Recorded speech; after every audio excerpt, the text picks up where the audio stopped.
In the 11th year, in the 3rd month, on the 1st day of the month, the word of the Lord came to me.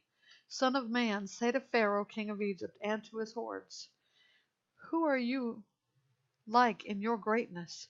Think of Assyria, a cedar in Lebanon, with beautiful branches and shady foliage, and of lofty height.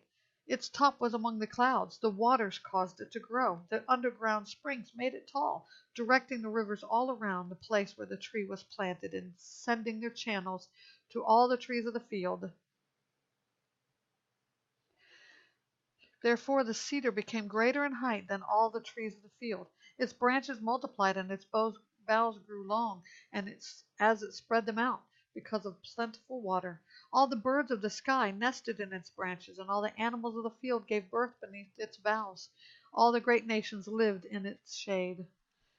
It was beautiful in its greatness, in the length of its limbs, for its roots extended to abundant water. The cedars in God's garden could not rival it. The pine trees couldn't compare with its branches, nor could the plane trees match its boughs. No tree in the garden of God could compare with it in beauty. I made it beautiful with its many limbs, and all the trees of Eden, which were in God's garden, envied it. Therefore this is what the Lord God says, since it became great in height, and set its top among the clouds, and it grew proud on account of its height, I determined to hand it over to a ruler of nations. He would surely deal with it. I banished it because of its wickedness. Foreigners, ruthless men from a nation, cut it down and left it lying. Its limbs fell to the mountains and in every valley. Its boughs lay broken in all the earth's ravines. All the peoples of the earth left its shade and abandoned it. All the birds of the sky nested on its fallen trunk, and all the animals of the field were among its boughs.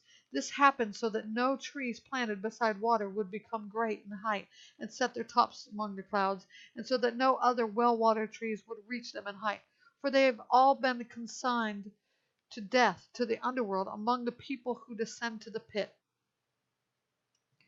This is what the Lord God says. I caused grieving on the day the cedar went down to Sheol. I closed off the underground deep because of it. I held back the rivers of the deep, and its abundant waters were restrained. I made Lebanon mourn on account of it, and all the trees of the field fainted because of it. I made the nations quake at the sound of its downfall when I threw it down to Sheol, to be with those who descend to the pit. Then all the trees of Eden and all the watered trees, the choice and best of Lebanon, were comforted in the underworld. They too descended with it to Sheol, to those slain by the sword, and its allies. They have lived in its shade among the trees, among the nations. Who then are you like in glory and greatness among Eden's trees?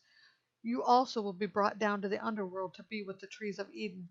You will lie among the uncircumcised with those slain by the sword. This is Pharaoh and all its hordes, the declaration of the Lord God.